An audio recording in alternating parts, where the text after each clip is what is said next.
All right, ladies and gentlemen, welcome to the Stump. We do it every Wednesday, 3 p.m.-ish on formerly the Squishy Chairs. Now we're going through a little bit of a renovation right now, so we got the fold-outs. These are like the church selected specials right here. When they got the fold-outs. What are the metal ones? There was that article about, What's like that? all the trendy outdoor eateries that have that one specific like dark metal chair now that's super uncomfortable. Is that like the new IKEA special? Yeah, I didn't realize that it was a thing till I saw the article and I flashed back over like the last 5 years. Like they're really everywhere. Like everywhere you eat, like in Nashville, everywhere that's got dim lighting and serves drinks in mason jars. Like it's that. It's that specialty fold-out chair.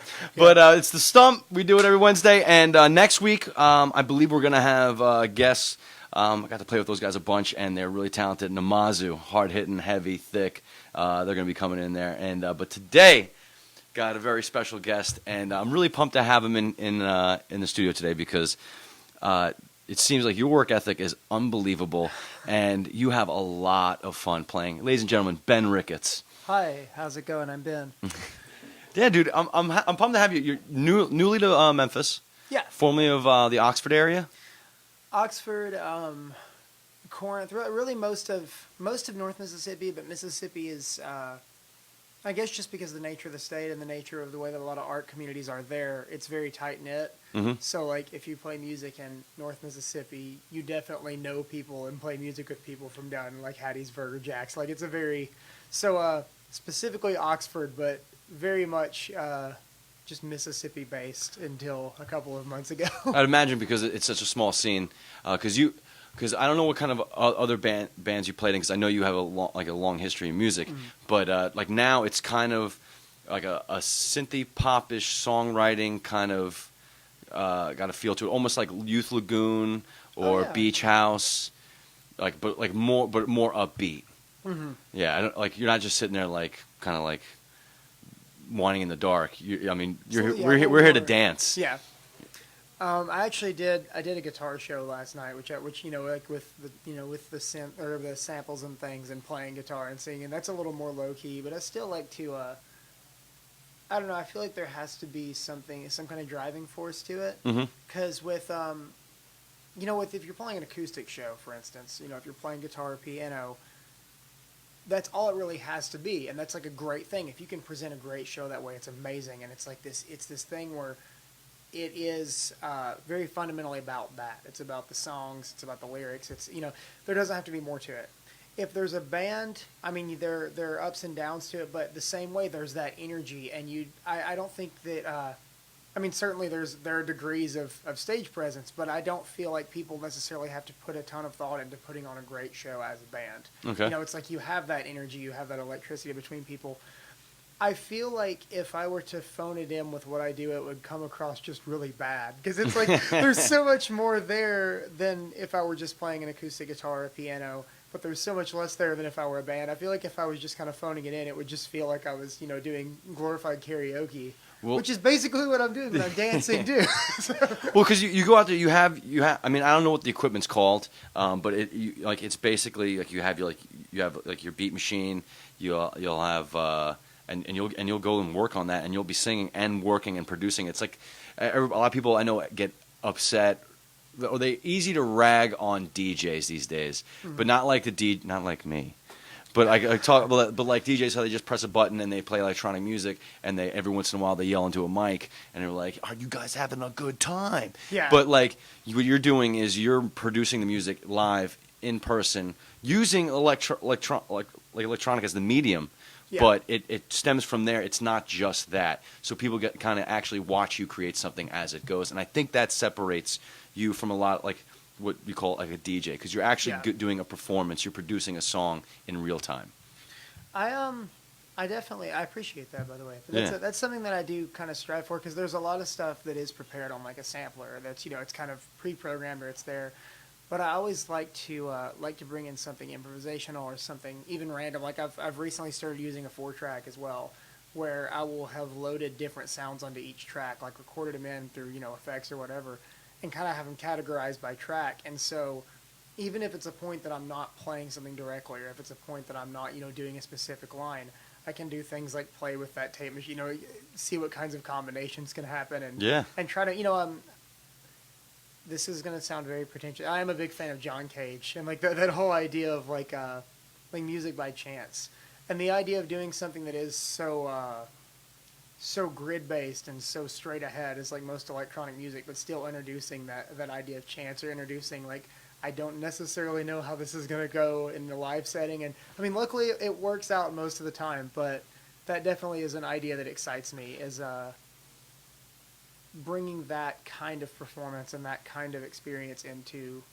music with electronics. Because I don't listen to a ton of electronic music. Mm-hmm. I listen to, there are some artists that I really love, and there are a lot of artists that kind of use electronics heavily that I love, but I don't listen to a ton of primarily electronic produced music. And I wouldn't even necessarily characterize you as an electronic bass, because when I listen to your music, it's not. It doesn't. It sounds like it can be recreated with an act, like with like an arranged group.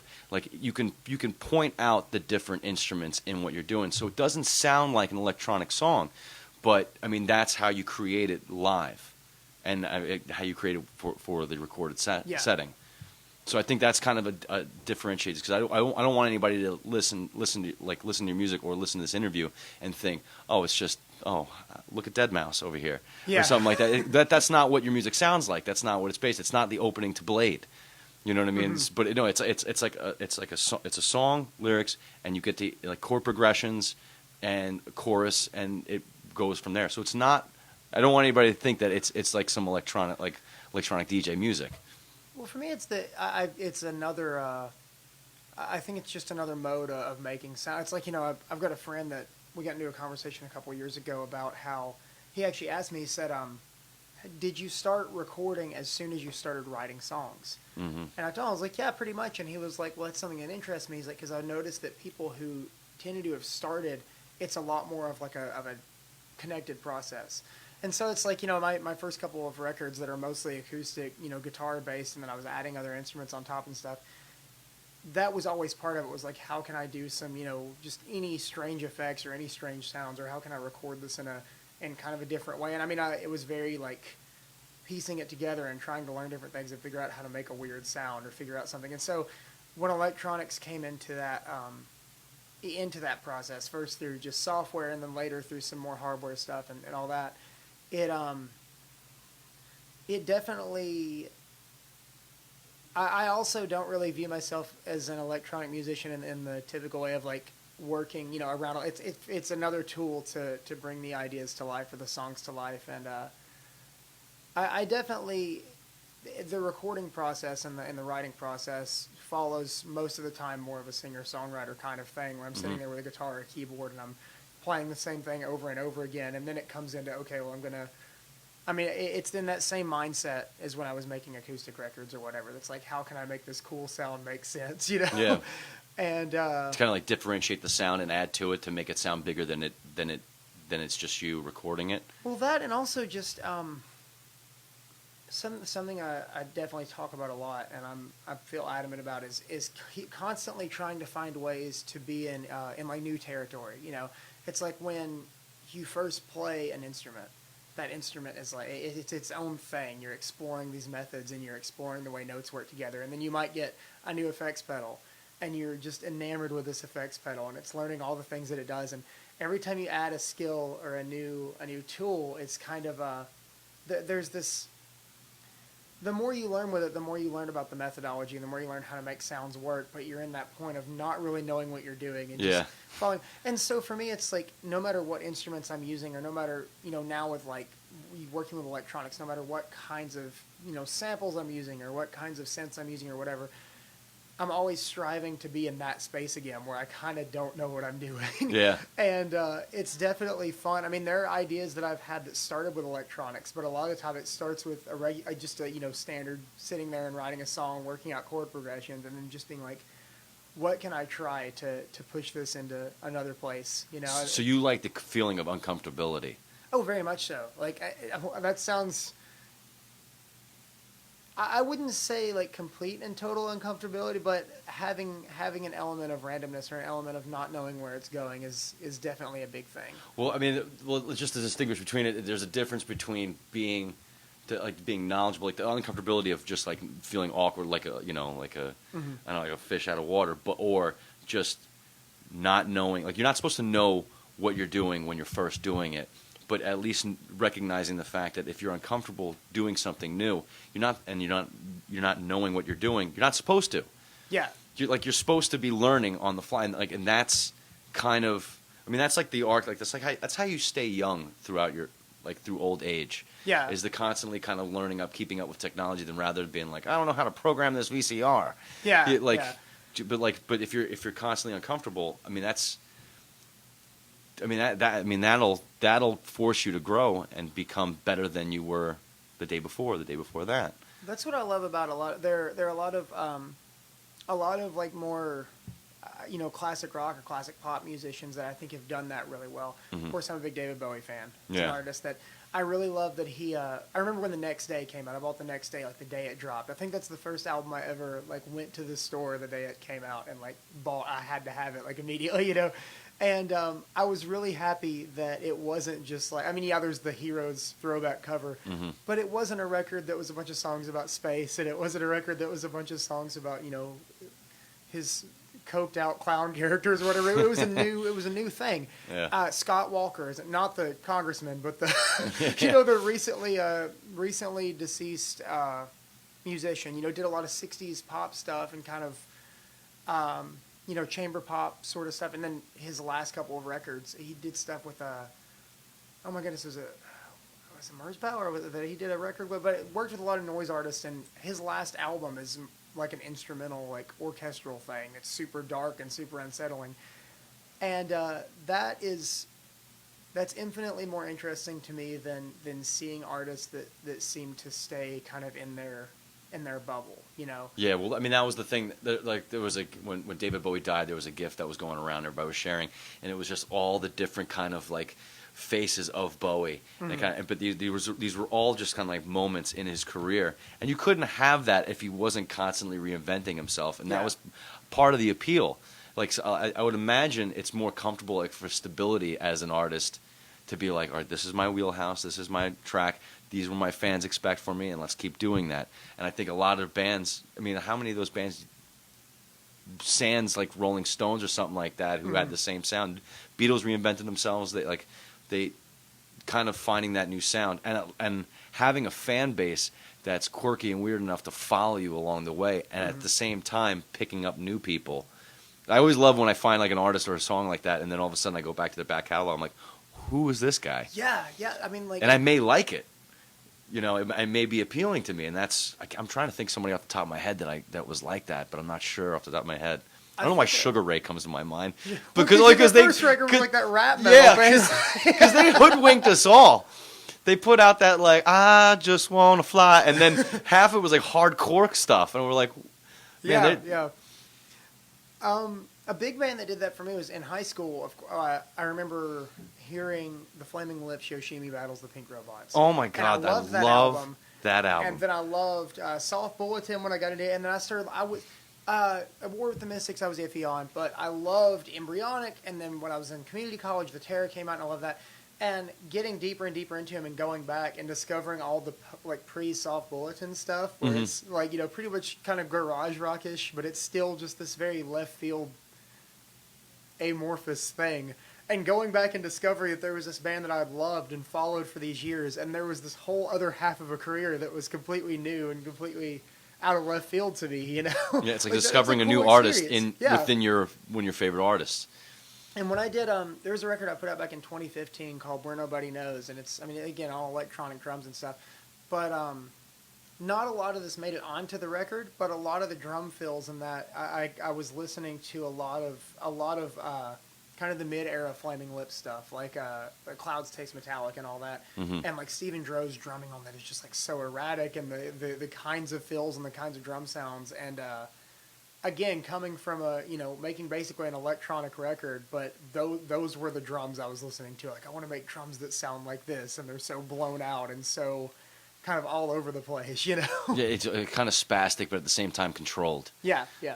Like a firecracker in a sterile environment.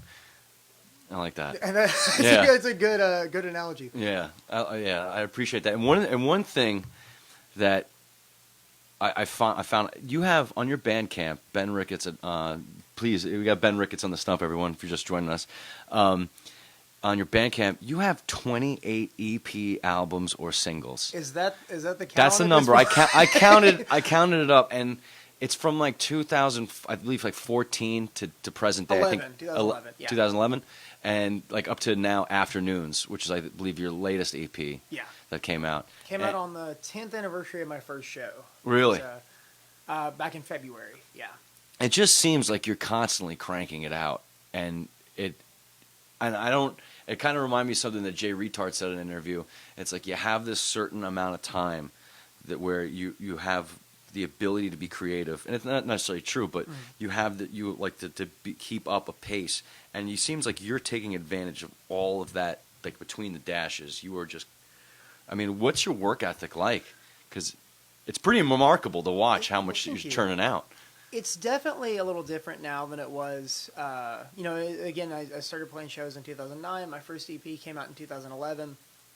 And it's always been, like, since I wrote my first song in, like, 6th or 7th grade or whatever, it was terrible. But since I wrote that, it's always been constantly working and constantly trying to make new things or come up with new ideas or play off of other influences. And, at the time I was working a part-time job living with my parents. I was just a teenager or, early college student. And I was making a lot more. It's like every 3 or 4 months. I would be writing consistently, and maybe 1 or 2 ideas might make it, but then it would be like a 5 or 6 day period where I was like, I'm going to do this EP. Like all these ideas came together. Like, oh, I'm going to make this record, and all these ideas came together. And so, I know I've put out a lot, but it doesn't feel necessarily like it's been. I don't think it feels as constant because it's always kind of coming. I mean, I constantly am working, but as far as something coming together, it happens in bursts. With like Where Nobody Knows That that's one of the first records I ever really edited lyrics and spent like a long time working on those songs, and it wasn't really by design. That's just how it worked out. Yeah. With Here Asleep, it was pretty quick, the actual recording, but there was like a 15-track B-sides thing that I released afterwards because it was all the stuff that I didn't think sounded like that record that came between. So it's like, I mean, I work a lot, and I'm constantly playing. If I can't come up with a song idea, if I don't have like a song in front of me and I'm not writing a song, I'm playing with a guitar and some effects, or I'm playing with a synth and just trying to make a sound, or I'm making drum patterns or something. Like I'm always trying to keep that alive and keep new ideas coming. And as a result, I end up with a whole lot of hard drive space full of ideas that are not going anywhere. But even if it's not an idea that goes anywhere, maybe there was a method, or maybe there was a certain, parameter or effect setting or something that I liked. And later on when I'm working, I'll be like, oh, I could go back and use that, Yeah. Like there's no such thing as a wasted idea. No, if you write it down or if you, record it. Yeah. Because it'll always be in the bank. That's definitely a big part of it. Is just staying busy. And again, I don't release near as much as I used to because of being having a full-time job and doing life stuff. I'm getting married in February and all that. But every few months there's still something. Like I did a single back in August of last year, and then I've done a couple of compilation tracks and things. And one of those I'm working on tonight actually to submit to a friend's compilation. But what's this? It's for Zachary Corsa actually. Yeah, he's putting together kind of like a weird Memphis thing. Okay. And that's what it's called. That's what the Is it called the Weird Memphis thing? Weird. Well, it's like Weird Memphis compilation. It's like an event there, but Oh well, I love that. I love it. And I imagine it's going to have a whole bunch of different kind of genres. I love that. To kind of stack, because like the live shows usually tend to mirror each other. So you can have a compilation or something like that, or it's put out by a record label that's kind of like all punk. Maybe you'll get like crust punk, and then you get like hardcore punk, like something like that. But it usually is like at the core of it one genre. So if we can get everybody to go in there, like get a sample and see what else is out there. Yeah, and Memphis has a surprisingly pretty. Well, I say surprisingly for a southern city, a surprisingly big experimental community. You've got people like Zachary doing Non-Kana, you've got Revenge Body and Robert Drexler and Pop Ritual, like all these really good kind of left of center bands that are doing things in this area, and it's really cool. I mean, you've got a lot of different. I like how kind of tight knit Memphis feels, but there's also so many different kind of smaller communities that exist within it, within the music scene, and that's really cool. Like, Yeah. I love that we have a lot of good heavy bands. We've got a lot of good punk bands and garage bands, and a lot of great experimental artists, and people just doing good things everywhere all the time. Yeah, and people are pretty quick to lend a hand and help out too. I know Colin from Pop Ritual. He did some of the some kind of like the industrial sounds on our new album. No joke. Like, yeah, because it'd be like a build up to a lead up to this like the next song, and so or it'll be like a trail from something from like a previous song, and they'll bleed into the next one. And we really loved what he was doing, and he's so kind to lend, basically just hand. He's like, here you go, Yeah. and hand it to you. So that was awesome. That was an element that I don't think we've ever incorporated before in our album. So like. That was like I think it made the difference. I think it gave it a different feel. You know, that's a big thing that I hear. Which, I mean, there's definitely a lot to be said about minimalism and about presenting just the bare, stuff. But that's one thing that I really love is when really artists of any stripe go kind of the next mile to add something to the record. I mean, you're talking about how it pushes it there. It's like a big thing that I went through a while back was listening to just textural sounds in records. Where I was like, like especially electronic or music with electronics, where in my head I thought of the arrangement with being the instruments, and then I would sit there and listen and be like, oh, well, there's this random wash of noise here, this sample or whatever, and that's what completely like pushed it over the line. That did it for you, yeah. And maybe with a full band, that doesn't need to be their live because it might not even translate live. It might not come across the same way. But I definitely think that there's a lot to be said for using like the medium of recorded music to bring things like that in and to expand what you're doing and not to make it quantifiably better or worse than a live show, but to I guess use the medium of the live show and the medium of recorded music in different ways. Well, I mean, to approach recording music, I think it was like Brennan O'Brien was talking about when he was recording with like Pearl Jam. He's like, do not think about this as a live show. You worked for you before, but going forward, do not think about that because it's completely different. You're going to experience this music differently. You get to do improvisational, jams and stuff like that, kind of expound on your ideas live, and you have the time to do that, but you don't. You have to think of this a little more concrete, and you just have to think about how people are going to digest it differently and how it's going to sound and translate once it's live compared to how you're going to listen to it in the car or something like that, or you listen to it on the radio. So you kind of have to have that mindset going in. One concert that you did recently, and you recorded the whole thing and put it on, was the Concrete show at Crosstown Concourse, and that was. And if you're listening to this and you're watching this and you want kind of like a really cool example of what you can do live and stretch it and how you stretch out your sounds and how experimental it can get, I would encourage anybody to listen to that. And it's the perfect environment for that too. If you want to, like, how was Concrete? How was that experience for you? So it was the first year. So it was 2 years back. That was honestly to this day probably one of my favorite shows I've ever played. Because it was after Here Asleep came out, and that's like I wouldn't say it's mostly acoustic, but it's based around acoustic guitars and like field recordings and things. So the live shows that followed that record were really all over the place. Like sometimes it would just be me with a guitar and some pedals and like a sampler singing. Sometimes it would be just like whatever I was using at the time. I was constantly playing with different things. So I did this run of weekend shows. There was an Alabama one, a Jackson, Mississippi one, and then I ended it at the first Memphis Concrete. And the first two shows I was playing basically adaptations of the songs from Here Asleep. There were a couple of requests at the shows, like the Peppermints song. I played that, mostly just acoustic. But this particular setup, I had a bunch of stuff running into different looping pedals and a bunch of tape machines and mics attached to stuff and all that. And I had talked to Robert a couple weeks before and said that I was going to prepare something for Memphis Concrete. I was working with some new ideas. But when it came down to it, I had all this stuff with me, and I was like, I'm just going to wing it, And I think that's even on the recording, where at the beginning I'm like, none of this has been prepared. Like, hopefully it works. I mean, there are even lyrics that I made up on the spot that I've thought about, like, reusing later, but it just worked out perfectly. Like, it could have messed up in so many ways. And I listened back to that, and I'm like, I wish I could just do this all the time. Yeah. You know, but thank you though. I'm really proud of the way that came out, and I was really glad that there was a soundboard rip. And, Yeah, a dude, really direct. I was surprised when I saw it. I was like, "Oh, they got that down." Because remember, I was talking to you about it at the P&H one night, and you were saying how much you enjoyed that show.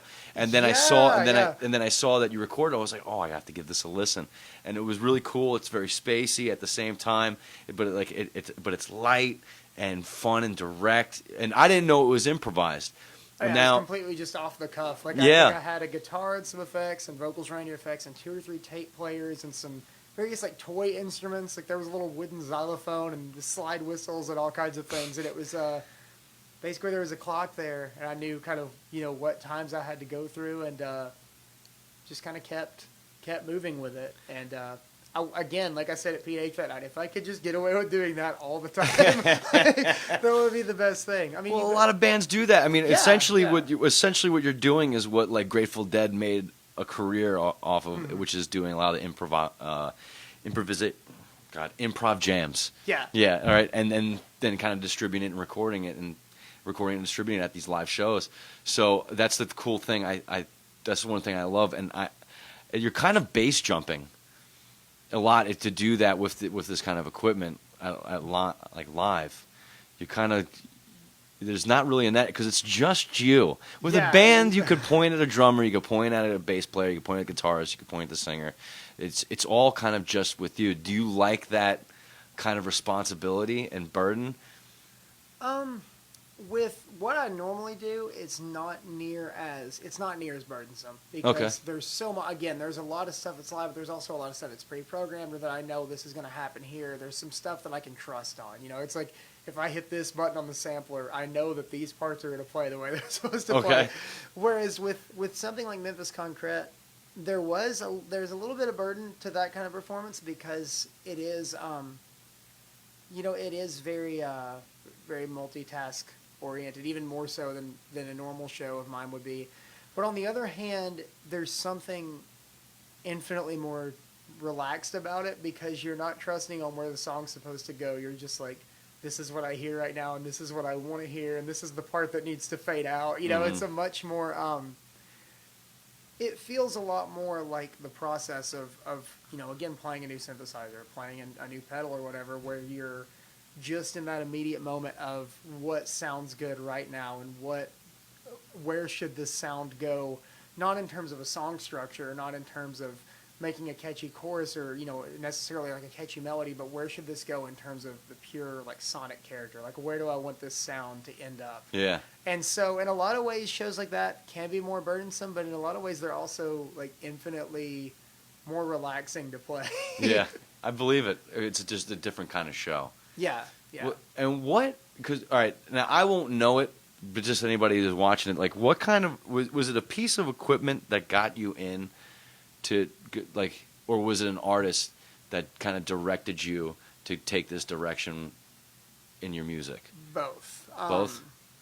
So it was the equipment itself was, now I used Audacity for a long time. Okay. Now to make samples and to create individual sounds, I still use Audacity because it's like such a basic audio editor, and I will record a sample into that and kind of clean it up or make it what I want it before I get it into FL. But then I got FL Studio, just a trial version, and because a friend of mine had it, and I was just making beats and learning how to use the synths on there and learning it very, piece by piece, like over several months, like how to make it do what I wanted it to do. And at the time, here's my normie answer of the day. I do love Radiohead, but Radiohead was the band that I heard things for the first time that I was like, oh, that's not a drummer. Like, that's not, just somebody playing this instrument. Hearing things that were more modified or things that were electronic, like, obviously I grew up hearing those things, but they were the first band as like a 16 or 17-year-old that I heard that I was able to, like, actively listen to the sound and just kind of try to decipher what was making it, And that kind of opened the door to a bunch of other stuff and a bunch of other bands that I now love. And like I said, I do still love Radiohead, but that was a big thing. Was the first time that I was able to, and again with the Flaming Lips, granted in a much less drastic way. They were a band that I heard and I was like, they're doing more Like I'm hearing sounds that I can't place. Yeah, Are you familiar with Spaceman 3 at all? I'm not. Really kind of influential psych blues inspired band from Britain, Spiritualized. Yeah. So the frontman from Spiritualized was one of the two like constant members of Spaceman 3. Okay. So he was in it, and there's another guy named Peter Kimber who's went by Sonic Boom. And Peter Kimber has this really, I forget what the video is, but it's one of his various like, YouTube interviews. He does a lot of production for people. And he talks about one of the things that draws him to electronics is when you hear somebody play a guitar, you have an image. Or when you see somebody sing, you have an image, you know, whatever the instrument may be. But that in using electronics, you could create something that doesn't produce an immediate image of what's creating that sound. So yeah, and that's something that just stuck with me. Is like the bands that I heard that I was like, what is going on? Like, what are they doing? And on this side of it, I can listen to that and be like, oh, that's obviously what this is. It's this kind of waveform being modulated, or it's a sample of this. But at the time when you first hear that and you first really ponder it, it's new. Like it blows your mind, and you're like, where is this coming from? You know, what's making this happen that I can't just do by playing my guitar? I can't just do by playing drums or whatever. You know? Yeah, it's like music with homework. Yeah. you're like, well, all right, what do I got to do? You got to search the interviews and see if they kind of like if they hold on to their sound, that they don't share it. So I know some even because like I'll listen to some like if I'm listening to like Buckethead, or I was listening like, for me it was Tom Morello. Yeah. Listen to Rage Against the Machine, I was like, how is he doing that? And then when you come and find out that he really doesn't use pedals. Yeah, he's very minimal. He's very minimal, but at the same time he's using Allen wrenches and kill switch buttons and stuff. I'm like, you know, you find that out afterwards, but like at the time, I was just like, there's no how did he figure out how to do something that no one else was doing? And then you realize he was just kind of doing stuff that like Eddie Van Halen was doing with like the drill on the guitar, but like kind of like stripping it down even more. And that was like the stuff that kind of like blew my mind when I was learning how to play guitar. But it's like there's a band that I love a lot, and I've been fortunate enough to get to know a couple of the members over the years and play some shows and things. But there's this band from Athens, Georgia, called the Olivia Tremor Control. Okay. And you know Neutral Milk Hotel? Yeah. So same, you know, that whole Elephant Six recording company umbrella, but Olivia Tremor Control was just like, you know, all these musicians collaborated, and you know there was a core of like 4 or 5 guys, but it's a huge kind of rotating cast, you know. Like a polyphonic spree kind of deal. I would say kind of similar. Okay. Definitely a lot of like 60s pop influence, but also things like there's some audio experimentation on those records. And I mean, you have like some, you know, there's one song on their second record that's like a 13-minute long like sound collage. But even in the context of their accessible pop songs, there are some things happening, and it was all done to like 8-track reel-to-reel. And there are some things on that record that to this day I can't figure out what's going on. Like every time I listen to it on a different set of speakers, I hear something that I missed every other time I've listened to it. You know, same with a band like Animal Collective. Every time I listen to those records on a new set of equipment, I don't know what's. I haven't been as into their last couple of records, but especially their early stuff. Just like there's still things that I don't quite understand what's happening. And I was listening to Merryweather when Merryweather came out, and I was just like, what is going on? So there's a really amazing Sound on Sound did an interview with them and Ben Allen, because you know that was recorded down in Oxford. Okay, Sweet Tea I didn't know that. Like Sweet Tea Studios, they Animal Collective and Modest Mouse and Elvis Costello, all these people recorded down there. But there's an amazing interview with them and with Ben Allen, the guy that produced it, where he's breaking down like so much of the stuff that went into recording it. And that was another thing that just blew my mind, because when I listened to it, you know, I was like, this is an electronic record or whatever, and I loved that record, and it was a really big deal when like my first semester of college, I listened to that and Deer Hunter's Halcyon Digest. God, both I love those records. Dude, Deer Hunter is one of my favorites, fantastic man. I band. love that band. I still have yet to see them, and they're like a bucket list band at this point, which they're still touring and still doing that. I'm like, it's like this easy one to check off the list if I just leave Memphis to go see them. I missed him in Oxford years ago. It was before I lived there. It was only an hour and a half away, but I missed him in Oxford and was super bummed about it. But those 2 records are really big. And then when I started reading that interview with Ben Allen, or reading interviews with Animal Collective and things, and really realizing that it was, you know, that record was very electronic, obviously, but it was still this very handmade thing where, you know, if they're recording, you know, I think they tracked a lot of the vocals like 5 or 6 times. And just this very intensive kind of recording process of like multi-tracking drums over and over and over each other. Wow. And if there's a synthesizer, they're either playing it or they're playing it into a sampler and like triggering it live and recording basically an electronic record in a very live, very in the moment kind of, we're going to add this layer and this layer and this layer. And that was a super big deal, being in my first semester of college and getting into that record and realizing that you could make music in that way, Yeah. And of course, later on, I got really into, reading about some of the early electronic and tape music people, Pierre Schaeffer and got people like Delia Derbyshire, that did the Doctor Who theme and did all that stuff for the BBC Radiophonic Workshop. And, kind of newer electronic leaning artists inevitably led me into the rabbit hole to that stuff. Gotcha. Things like John Cage's Williams mix or things like Stockhausen, like all these people that were making very strange music. I know Stockhausen because I remember listening to that. I think it was like something that took me to something else that took me to that. Yeah. And before I know, I was listening. I think I was watching What's in My Bag with some artists because I always love like the Amoeba Records. They have like when the artist comes in, they pick out whatever they want. It's a really cool series that they do on there, which is sad because I think Amoeba Records is going out of business now. Are they? I think I saw an article about that recently, but it's really cool because and you kind of like. To find out what your favorite artists are, or at least the ones that make the hair stand up, is always really kind of enlightening because 9 times out of 10 you're like one artist away from not liking the music that your favorite band played. So whatever influenced them, it's always interesting to find out what kind of like weird path they took to get the sound that you adore and love, which they interpreted it and took it a completely different direction, or maybe they just refined it. It's always impressive to see, like, Stockhausen. Someone was like, these are beeps and boops. Yeah. And I was like, what is going on right here? Or like the first person to go to like a serious music concert and hear like something like a ring modulator. Like, what was that like? Yeah. You're just like, this isn't what music is supposed to sound like. I definitely... something else I've always been inspired by. I haven't actually talked about this in a while, but my grandfather he worked for Wurlitzer. He was an electronic engineer. He did a lot of different jobs over the years, but he worked for Wurlitzer and was one of the inventors of the Sideman. It's the first like commercial drum machine. I was able to get a hold of one a while back, and I'm in love with it. Wow, it's such a strange piece of equipment, but I love it. But is he an electrical engineer? Yeah, he was. Okay. That was one of his many positions, but he worked for Wurlitzer and made a few different things. Made several different things at Wurlitzer, but that was kind of the one that I grew up my whole life hearing about the Sideman, and then I got older and read about it, and then somebody that also worked at Wurlitzer when there was a plant in Corinth posted it on Facebook Marketplace, and immediately I had like 5 people in my inbox like, come back to Corinth, you need to come by. Oh, wow. And I was so excited because I never thought I'd see one in person. I had used samples of them for forever, but I never thought I would actually see one, much less like have one in my house now, But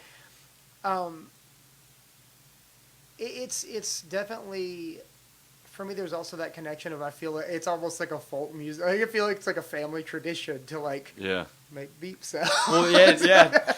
Well, it's funny because like you're saying that, and your grandfather was engineering and building these things. So I imagine the influence goes farther back than maybe just like hearing Radiohead or anything or David Bowie. It's hard to say. So I never met my grandfather. Oh, okay. But I grew up my whole life with. He couldn't read music, and I heard stories about him because he couldn't read music. But we have all these recordings, like the musical Oklahoma. Mm-hmm. He apparently really loved Oklahoma, and there's this Methodist church where I grew up that has a beautiful pipe organ, and we had this a few years ago for Christmas. Some of my family digitized some of his reel-to-reel tapes and just burned them to CDs as like a family Christmas thing. Just send them to everybody. Yeah.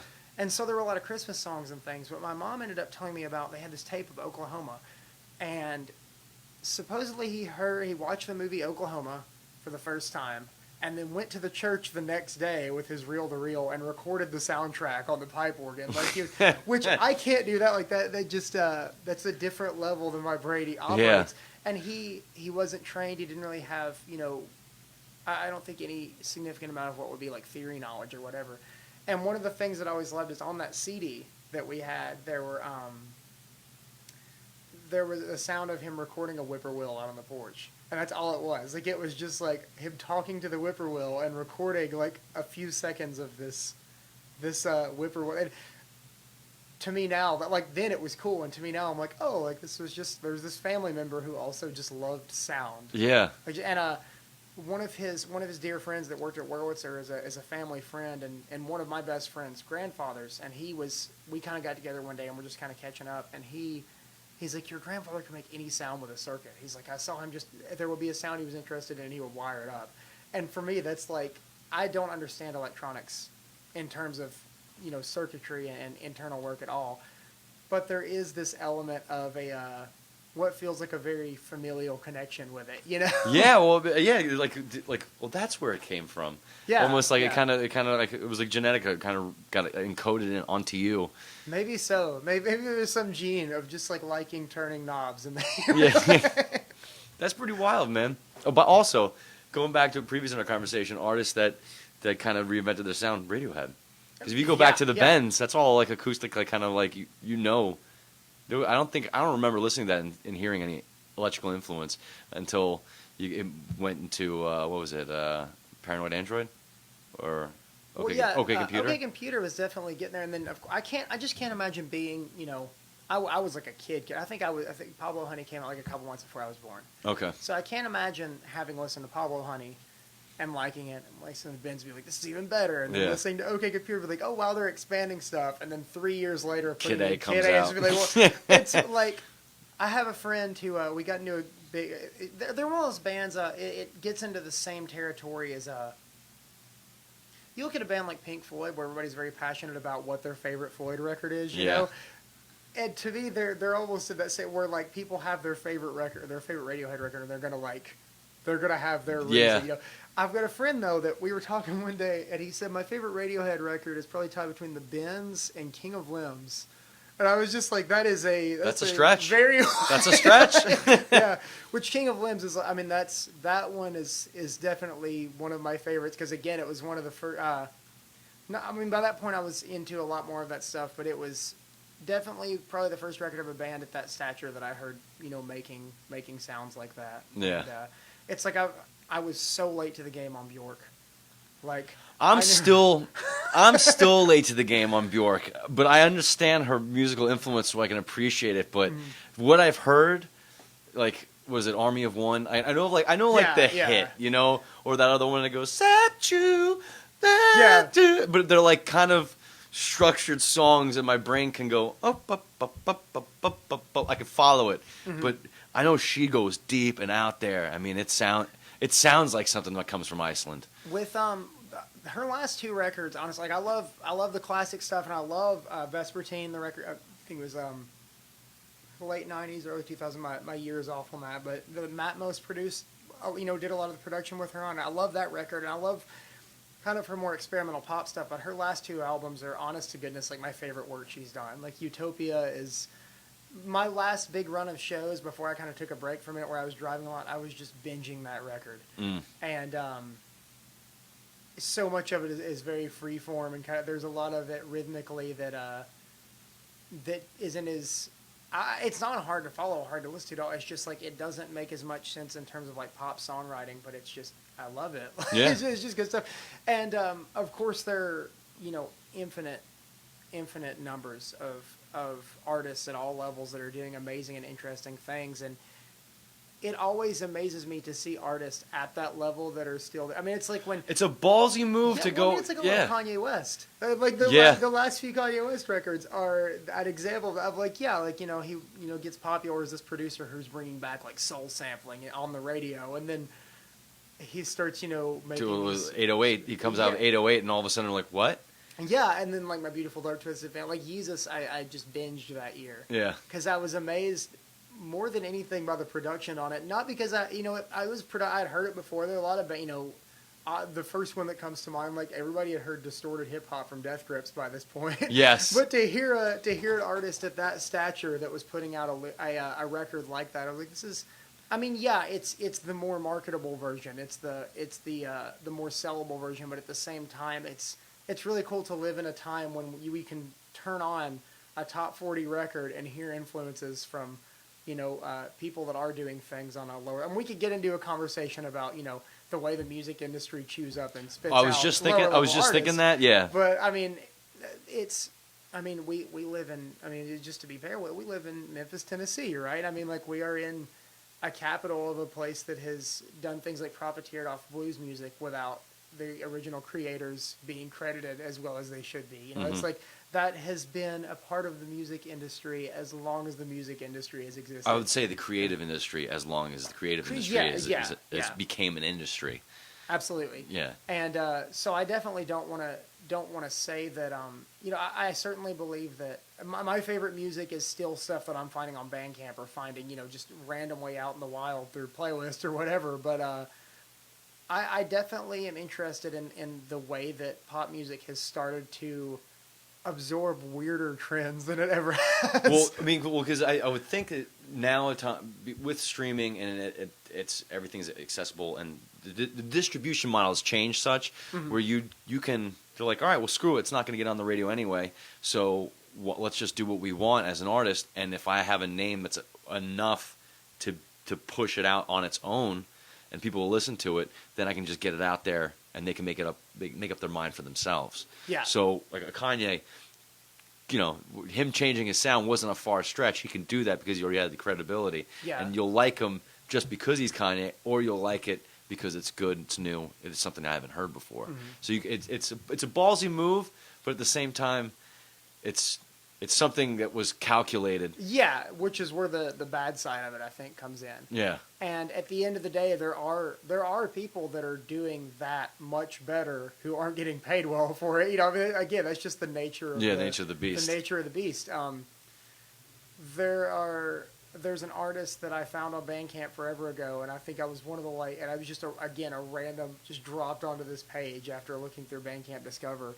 And it was this record that I listened to. It was called "In Hell" by Scout.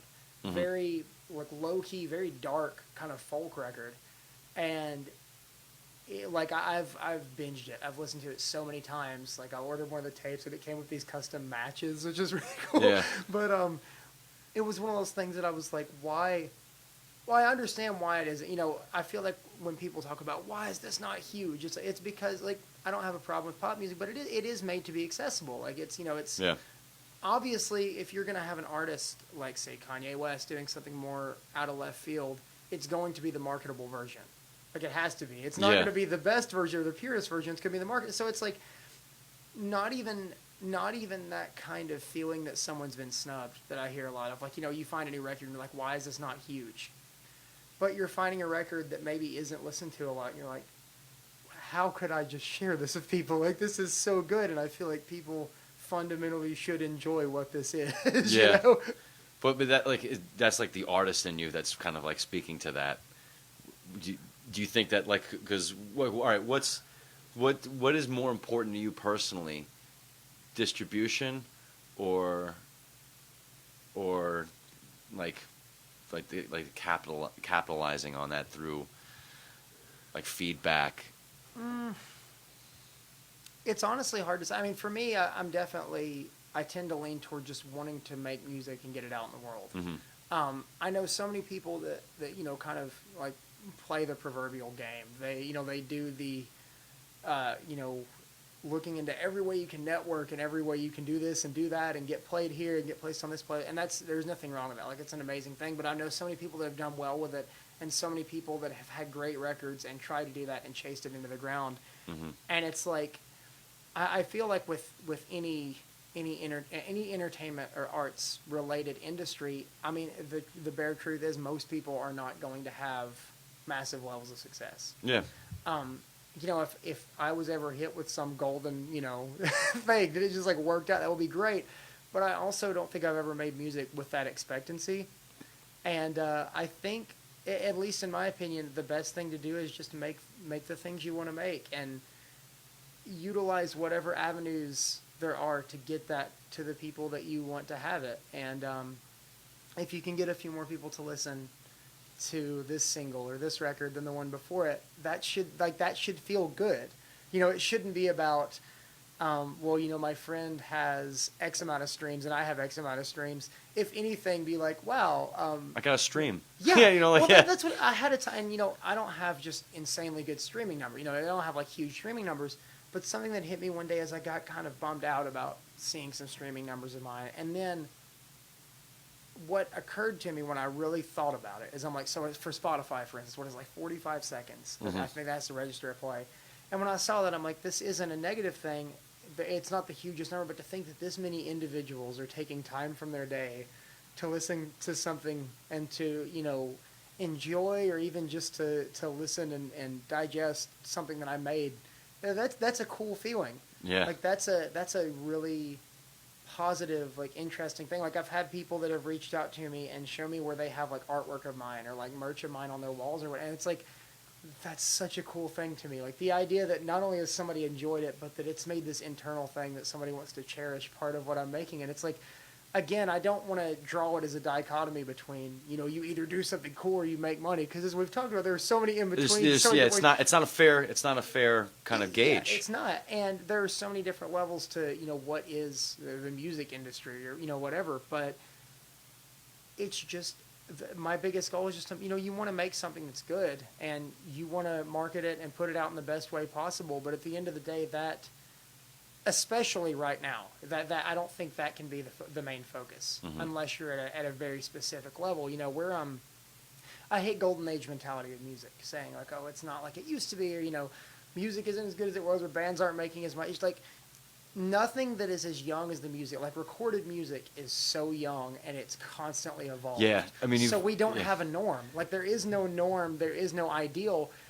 It might suck, but maybe Spotify and the way it pays people and the way it's handled, maybe that's going to be the norm. Maybe that'll be the established thing, because there's never been a norm. So that's really, a really, really good observation, because I don't think we give enough credit, because with phonographs, how old are they? What was it, like 18? Was it like the first? Like it was like the wax roll. Yeah, that was like a piece of metal jutting out of it. That was in like those old Western pianos. You crank it. Oh yeah, the player pianos. Yeah, like those are the first records. Well, and that's only 150 years old. That's not that long. And like the pop music industry, I took a class forever ago when I was in community college called oh my goodness, I can't remember. It was basically like a pop music critique in history, and we talked a lot about the era of like Tin Pan Alley, when recorded music and recorded popular music consisted of sheet music. You might put it in a traveling show and play your songs that you would pay for and sell the sheet music, but that's what it was. Yeah.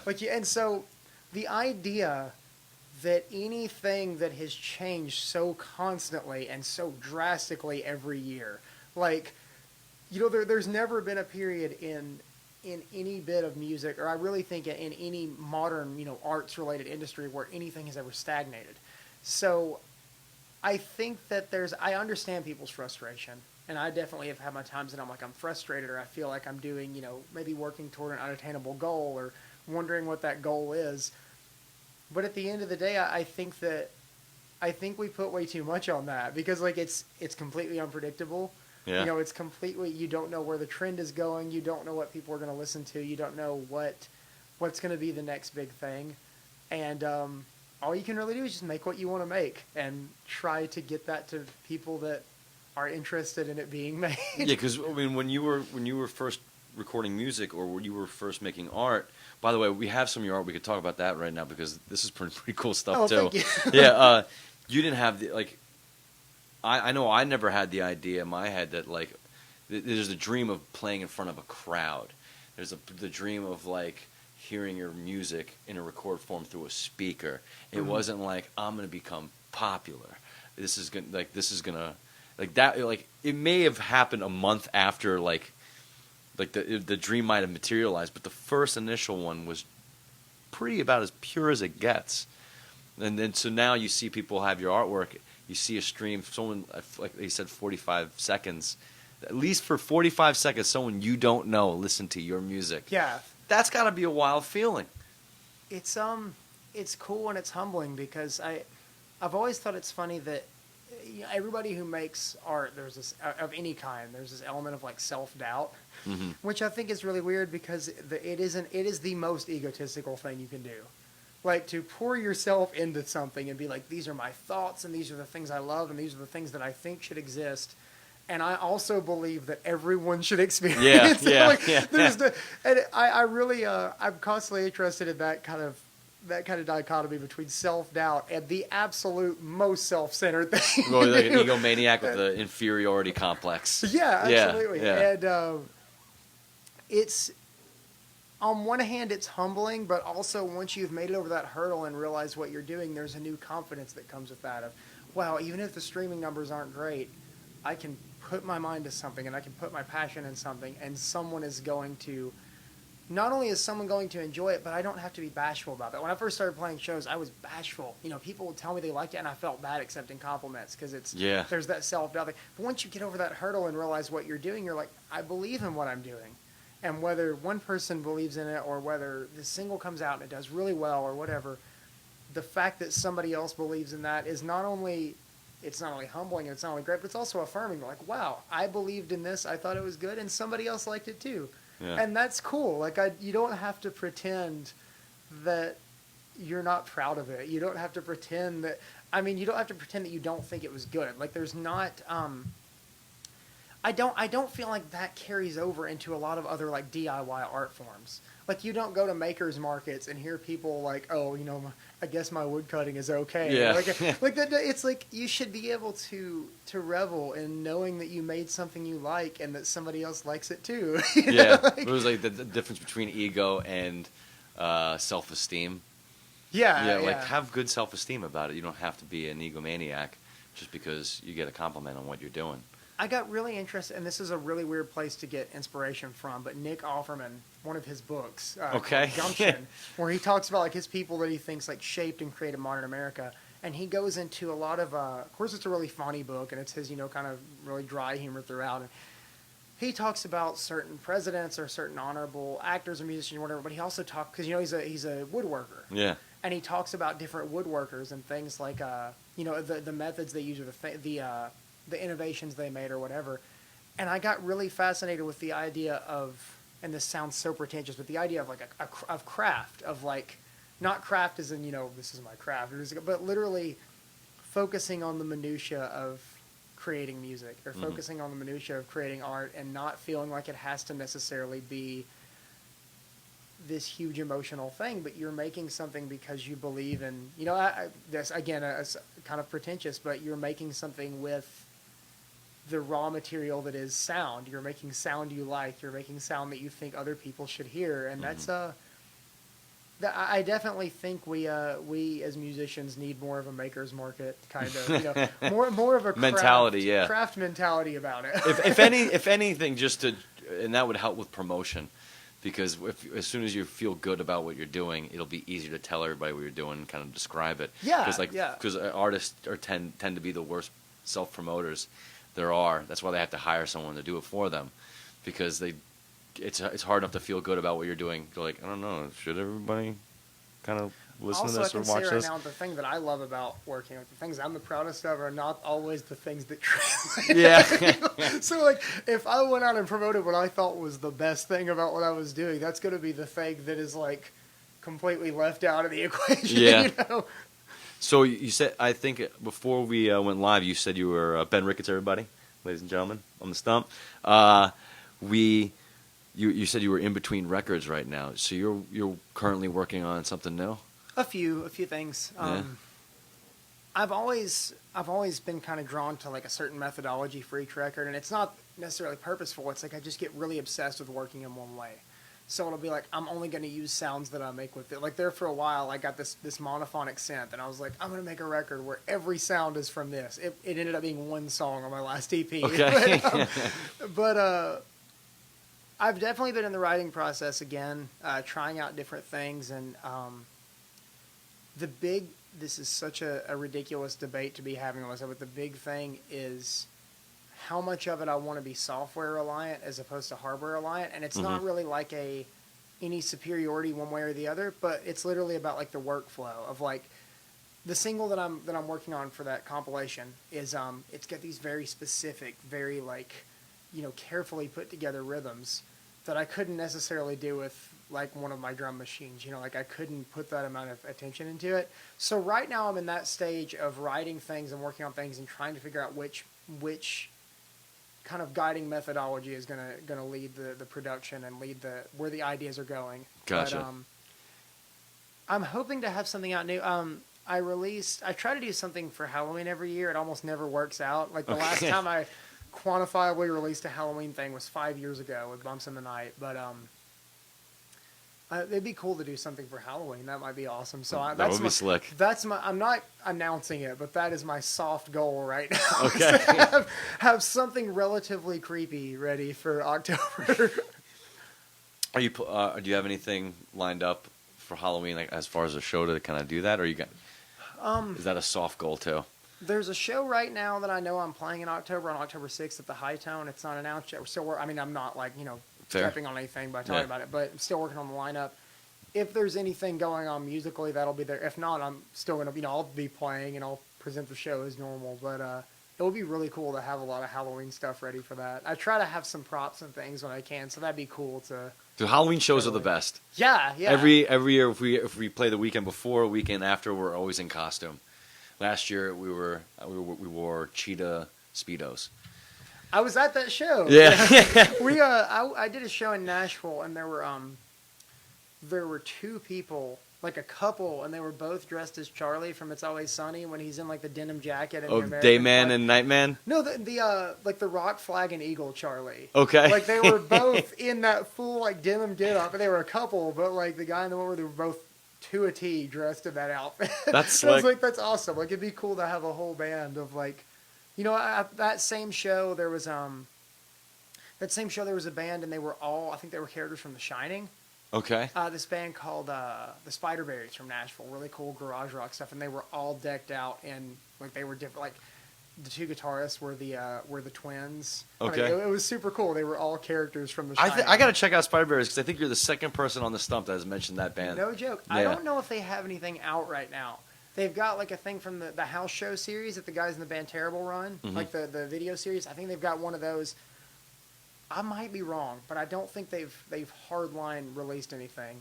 If they like, go look them up regardless and follow them if they have, or if they have, like definitely listen if they have. But I haven't heard from those guys since that show, so I'm hopefully they'll have some stuff out in the world and listenable soon. Who's somebody that's influencing you right now going forward, or you feel like someone people need to listen to that you've just discovered? Someone I've just discovered. It's kind of like tickling your fancy. It isn't really one that I've just discovered. It's something that's kind of been floating around for a while, but I've been on a big kick lately. There's a band from Iceland called Mum. Yeah, I'm Mum. really iffy on most of their more recent stuff, but what is it? Finally We Are Known, like their first record, I've been just all over lately, and it's one of those records that I come back to every couple of years. But I'm there right now. Nice. I've been on a big kick of the early Animal Collective stuff, like Spirit They've Gone. Really, really melodic, but also really harsh and noisy. Yeah. They have like a lot of soft stuff too. But I started dating a girl, and one of the cool things when you start dating someone, you absorb their musical taste too. So you just kind of discover this whole new, and you just hope they love music as much as you do. But Mum was one of the bands that you recommended, and also a lot of Radiohead. But I never liked Bring Me the Horizon. Yeah. My fiance loves Bring Me the Horizon, so Yeah. I went to see them, and I'm going to be honest with you, one of the best shows I've ever seen in terms of just pure... They're incredible. Theater. Oh, it was awesome. It's become theater now. They were one of the first bands I interviewed when I worked at a college radio station. It was Every Time I Die and Bring the Horizon. And I almost turned the car around on the way there because I was so terrified. But they were still just very... They didn't incorporate any synth or any electronic elements at that point at all. Yeah, back when they were still just like a deathcore band. They were just like a deathcore band, and it was, and I think they had a stage guy. Their stage manager was called Sheep. And there's no end to the story. But I just remember. I think that was like the first time I saw like a really, really, really detailed neck tattoo. And during the interview, I was just like, man, that like son of a bitch, that just looks like it hurts. Well, I think he just got that's done peeing on somebody. You got, like that was there a was thing that, for a yeah. minute. There was that. So I knew I didn't want to ask that question. Well, that was the big thing with seeing them, and like, so Hannah's a huge music fan, but we don't listen to much of the same stuff, and Mhm. she loves a lot of like Britpop, and she loves a lot of newer, a lot of British pop music, and she loves stuff like Muse and all that stuff that I've never really listened to Muse. I've never really listened to a lot of these. She loves 21 Pilots, a lot of bands like that that I'm Yeah. not even that into, but listening with her, I'm like. A big thing that's opened my mind to is different kinds of production because I've always been the kind of person to just like layer and layer and layer. A record that she recently was listening to, the new Billie Eilish record. Yeah. And it amazes me how minimal it is. Oh, it's like I'm sitting yeah. there breaking it apart, and I'm like, this sounds so full, and it sounds like everything that's there needs to be there, but there's never more than maybe 3 or 4 elements. Same with another huge big room pop song from a few years ago, "Blank Space" by Taylor Swift. Mm-hmm. First time I heard, and I've got a friend who is a huge Taylor Swift fan. He's like this amazing songwriter, and he has all these different projects and different genres and things. We toured together a few years ago, and somehow Taylor Swift came up. He's like, "Dude, I love Taylor Swift." So I was like, "Oh, I'm just gonna see what because I, again, you know how it is. You just with the internet, you find whatever you want to find, and you just obsess over that music. Yeah. Like Yeah. it's a lot easier to be kind of ignorant of what's going on in the broader context when you're just obsessed with like one band at a time. Oh, or yeah. whatever. Oh, yeah. And so I heard "Blank Space," and the thing that immediately stuck out is this very loud, very floor filling kind of pop song, but there's never more than a few elements at once, and that's been a huge influence. So not necessarily any individual pop artists or pop songs, but I've been really diving into listening to the production of pop music, like recent pop music, because so much of it is so minimal. Mm-hmm. And thinking like, what do you really need to get the song across? Because again, I think of things so much with sound and production where it's like, oh, I like this sound, I better just toss that on top of all Yeah, this, yeah, yeah. And That's what we started doing on this last record. We're just like, and layer it, there's layer a it, place for layer it. Like, Yeah. Van Dyke Parks' Song Cycle is one of my favorite records. Amazing amounts of just like, and it came out in the late 60s, like 68, and to hear everything going, or like Smile, the original Smile section Yeah. of the Beach Boys, where it's like, there's so much going on. Like, there's such a place for that. But right now, one of the big inspirations has just been listening to a lot of music I would normally not be listening to, like a lot of minimal kind of pop and some indie rock stuff. One of my favorite bands, like, full stop, is Yola Tango. Yeah. So I feel like they're a band that's always married, super layering things with also having songs on a record that are essentially nothing but Also a few chords. incredible live show. I saw them 3 times last year, and it was every one of the shows were completely different and completely just like floored me. But yeah, I'm sorry if that's a meandering answer. No, it's that's a good answer. I didn't really notice until you said that how minimalistic, like Billie Eilish's album was, and it is. And now I think back to it because I remember when the single first came out, and people were like, "Who's this Billie Eilish?" I'm like, "Dude, it's really good."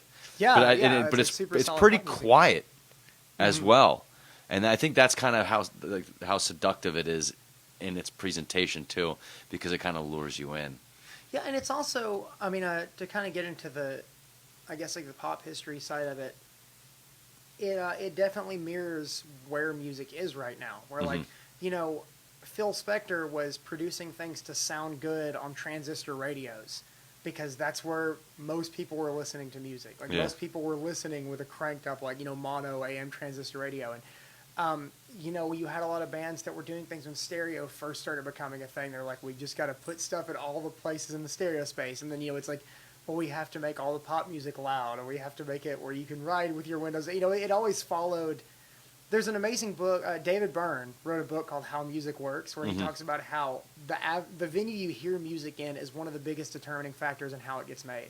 So, like, Gregorian chant isn't harmonically simple necessarily because they weren't advanced in writing those harmonies. Maybe it's because they were doing it in halls that had a 4-second reverb. Yeah. And so to do anything more complex would have clashed. Like, you make music based on where it'll be heard. That's a good point. And I feel like with things like Billie Eilish, you have people like Lorde, you have a lot of this modern pop production that is really tied to the way we're listening to music in a constant kind of private way. You can put on your earbuds and hear so much more detail than, this might be getting kind of too pretentious or too, like, but to think that we're making music for that setting the way that Phil Spector was making music for It makes AM perfect transistor sense. radios. Yeah, You know? if everybody's walking around with earbuds in their head, if you just threw all these layers at somebody's head, it'd be too much for them to walk around with. Or even with, again, Yellow Tango being a big one, where even if something is layered, it's done in such an intricate way that makes sense for sitting there listening with headphones. You know, it's like, it's not necessarily an experience to be listened to,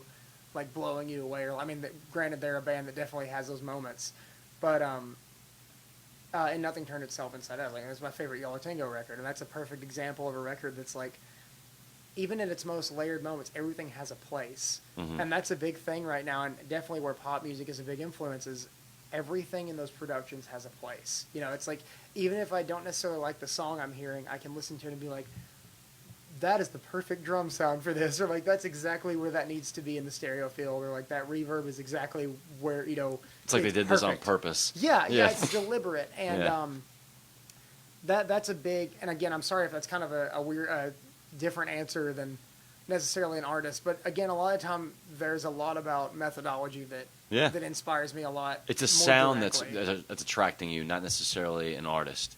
And and you'll follow the sound wherever it goes.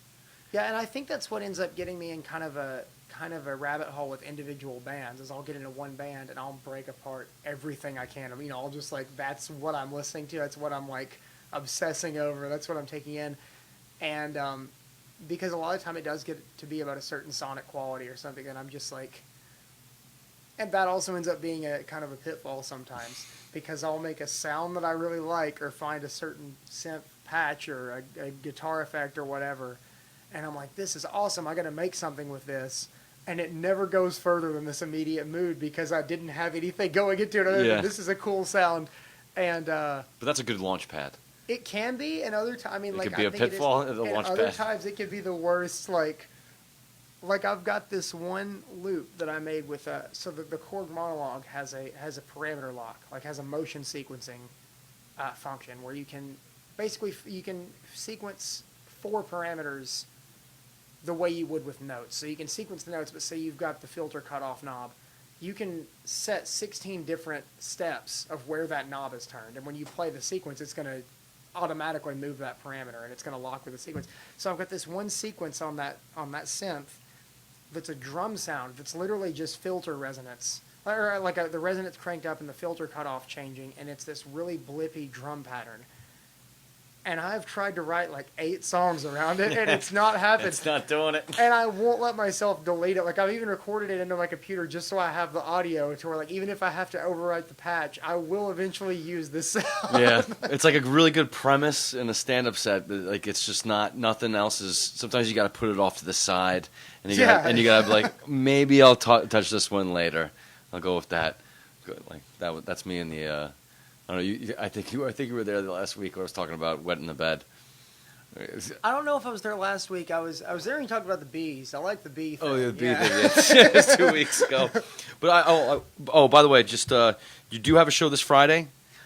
Yes, it is kind of an unusual. Josh Stevens. Josh Stevens, Glorious Abor, and like Joy. I think Joy. He's the drummer in Joy Bomb. Yeah. Josh Stevens is like in like 18 different bands. So he's actually my roommate, and he mentioned it to me that he was doing a solo thing, and he's like, they want 2 hours. Can you play some? I was like, yeah, sure. Like, I'll be getting off work, and I'll have some time. So we're gonna it's not gonna be my normal set. I mean, yeah. So he's gonna be playing an hour, I think, from like 10:30 to 11:30. Mm-hmm. There's a 30-minute break, and then we're playing together from 12. Or I've got 12 to 1. He and I are going to do like 5 songs together. We're going to do one of my songs that we've played together a couple times, and we're going to do a few kind of left field covers, and then I'll spend the rest of that hour just kind of playing whatever, maybe a couple covers, maybe some original songs. Well, definitely some covers, originals, but just whatever comes up and whatever I feel like playing. And I do those shows occasionally. They're fun. It's fun to just do that and not really I'm very particular when I'm playing shows about set list sequencing, and I'm very particular about transitions. And sometimes it's fun to just not do that. Like, sometimes it's fun to just play guitar and be like, let it go where it is, and look at the time on the clock and be like, well, I've got time to do one more song. It's like that. Yeah. It's definitely a different animal, but it's something that I try to do every now and then to keep things fun and keep things light. So. Yeah, well, I mean, it's just, like this is gonna be an acoustic guitar show. Yeah, like yeah. and do you have any other shows coming up where they get to people get to see the full Monty? October 6th right now is definitely October the one that 6th. I'm pushing. I don't know. I actually don't know if there's anything in September. Like I'm kind of in a different work situation than I've ever been in right now, and it's definitely made playing as constantly as I used to a little bit more difficult. But I do know that I'm playing October 6th. October 6th. And which announcement we'll announce that, and we'll share that. Yeah, and I closer believe gets. I think it's October 4th. I'm playing on Friday of Otherfest down in Cleveland, Mississippi. Okay. I lived in Mississippi for years and played there, and then I moved here, and this is the first year that I've ever played one of the, they have Otherfest and another fest in Cleveland. And I've always played house shows in Cleveland, but I'm really excited to go down there and play Otherfest for the first time. But that's either on the 4th or the 5th. I wish I should have written it down, but the Friday of Otherfest I'll be playing in Cleveland, and then I'll be playing here on the 6th. Okay, awesome. And you brought some artwork. Not only are you playing music, you also draw. Oh yeah, so I do flyers. I've always done my show flyers, and all my merch is handmade. Like everything. I mean, there's an official album cover online, but generally the CDs and the tapes are completely different. Like they're collages or drawings or whatever. And I started doing drawings as a side thing for the merch table. If I was just like something extra people could get. Right now, because I'm out of CDs and tapes and I'm working on another record, I've just been stocking up on these. And, yeah. I also, I do artwork and flyers for commission. I actually just finished a commission for a band in town that'll be out kind of online soon. But awesome. Just these are the ones that are on the merch table. I like faces because I can't draw much else. I mean, these are just marker. And again, like I like the idea of making things budget and cheap. And also, I suck at paintings. Working with markers works out, but. Yeah, these are the kind of things that sell on the merch table, and of course, all my merch is always name your own price. Yeah. So right now, like last night, I played at B-side, and it was like my table consisted of a bunch of drawings and some download codes, and it was like people, just like, hey, bring whatever you can and whatever you want, and take whatever you want,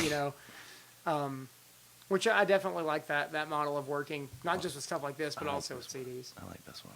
You like that one? Also, you can have it. You're welcome me on here. Take anything, but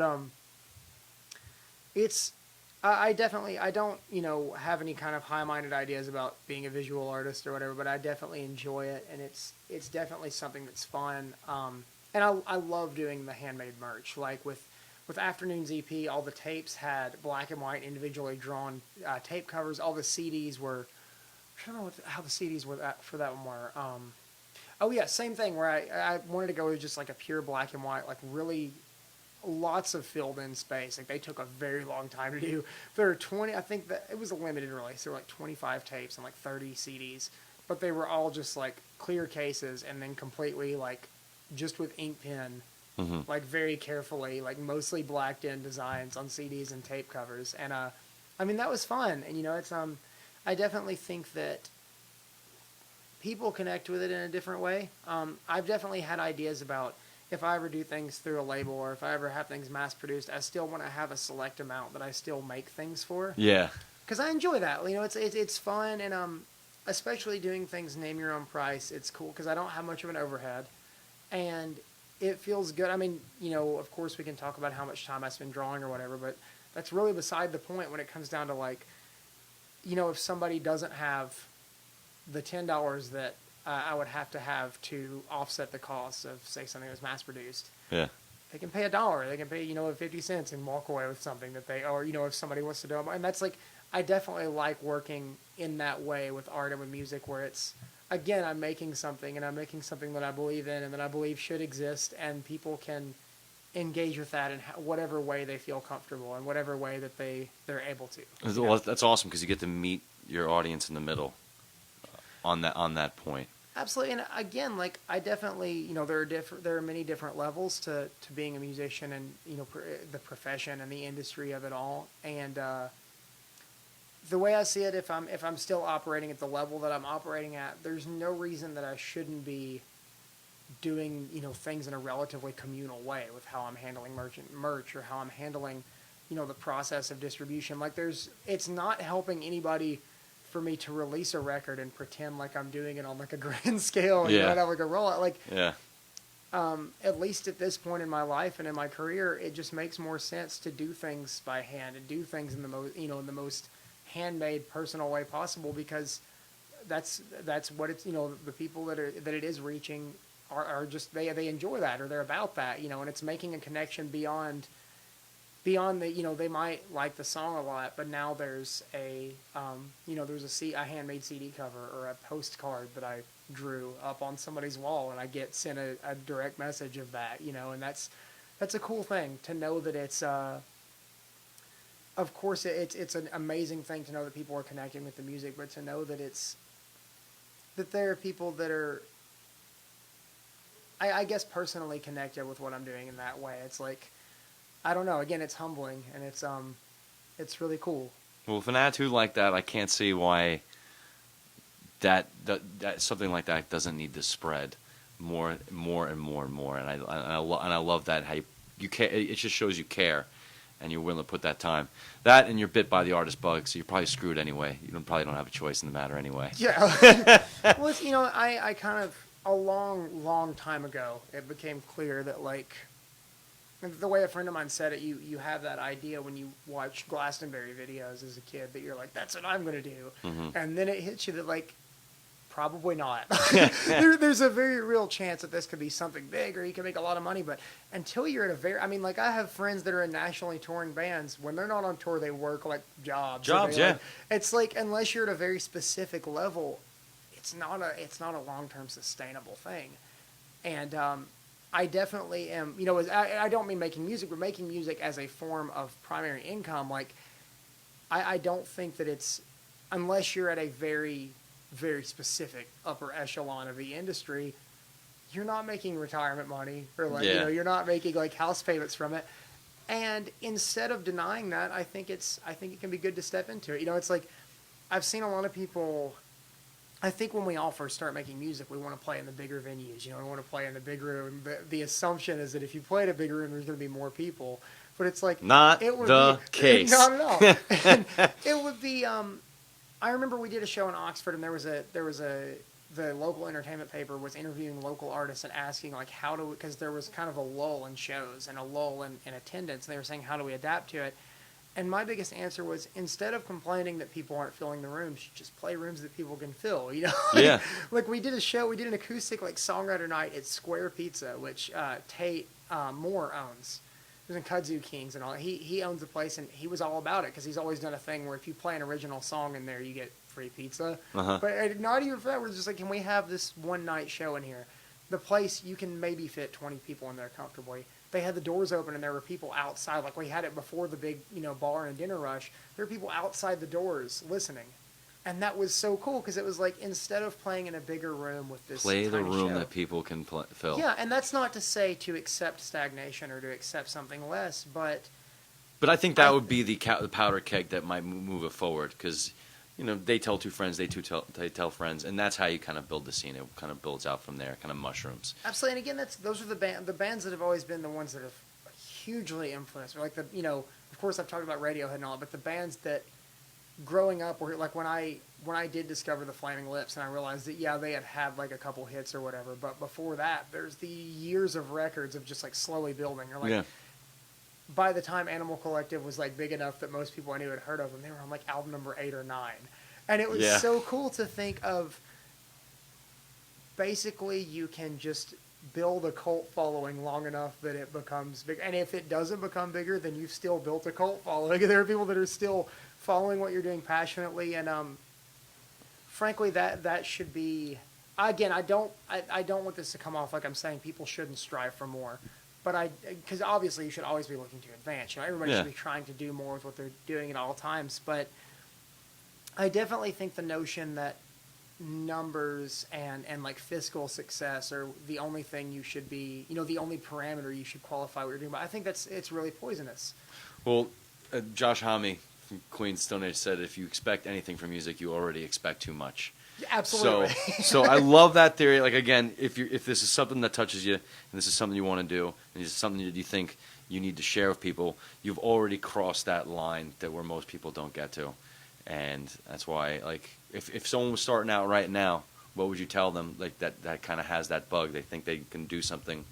They're discovering something. Like the aspiring musician, what would you tell them to do? Just to follow what makes you happy and what the things that you enjoy. And again, I can't stress this phrase enough, but the things that you think should exist in the world. like I hate to tie it back again, but it's why like reading about woodworking interested me so much. I love it. Yeah. Because there's or you have things like in like the Art Nouveau movement, and where it was like making things like doorknobs or like train station entrances, things that are functional, but there was still an artistic value to like.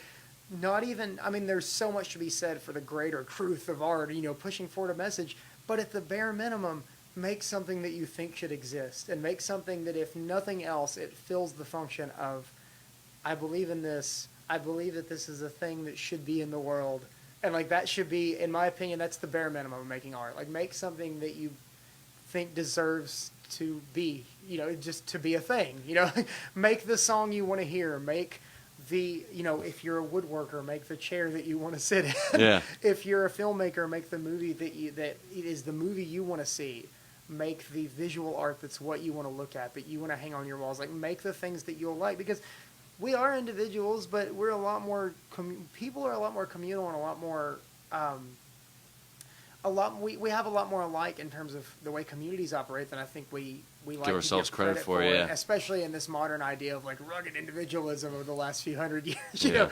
But if you make something that you feel passionate about and you like and you believe in, you share traits with other people, and other people are gonna experience that, and they're gonna feel the same thing. They're gonna love that sound. They're gonna they're gonna love that record. They're gonna love that painting. The same thing that made you want to make it and made you proud of it is the same thing that's gonna resonate with somebody else. They're gonna say, "Wow!" Like that they sense something in that. They sense that there's a beauty in that or something worth celebrating in that. So that's the advice I would give to really not just anybody starting out, but anybody really doing any kind of work or making any kind of thing is just like. Make things that you want to exist and put forward things that you think should be put forward and that you think people would, even if it's not sunshine, even if it's something negative, I think that beyond the scope of positivity or beyond the scope of a deeper message, make something constructive and make something that, again, I know I keep saying that, but just something that you honestly believe deserves to inhabit space in this universe is worth making. I think, and you know what? On that note, I don't think the message is going to get any better than that, because I think that's the nuts and bolts of it. Ladies and gentlemen, Ben Ricketts. Thank y'all. Make sure you check him out on Bandcamp. Where else? Facebook, Instagram, blah, blah, blah. Facebook, Instagram, all the music is on all the major streaming stuff. Spotify. Yep. I don't think it's on Pandora for some reason, but I got an email the other day that it hit Napster, which was my notification that Napster still exists. I was like, wow, I'm on Napster now. Yeah. So like a blast from the past. Yeah, there are people apparently still streaming on Napster, and if you are one of those people, listen to me on Napster, because it would be awesome. Yeah, it would be awesome to look at my stats and see that I got streams from Napster. But all of the major streaming services, Bandcamp, I'm on Facebook and Instagram, and I think that's it. I don't think there's any YouTube presence yet. Also on Bandcamp, you can give money. You can give money to this man. Yes, it's all that help keeps the engine running. Also, you're gonna have artwork. You're gonna have this out on Friday. Friday is an acoustic show from 10:30 to 1. Yeah, I'll be between you and Josh Stevens at the Blue Monkey, Midtown or downtown? Midtown. Yeah. And then October 6th at the High Tone. At the High Tone, which we'll have more details on that, and we'll update you as it goes forward. The touring band is awesome. I'll say that. Just follow. Awesome. The details coming later. But. Thank you so much for coming in, man. Absolutely. Thank you for having me. That was a beautiful conversation, man. I love your message, and I love your music. I appreciate it. Next week on the Stump, 3 p.m.-ish, right here at 98.1 The Max, we'll have, I believe, Namazu coming in. Still working out the scheduling for that, so make sure you watch that. And be safe and keep grinding. Thank you so much.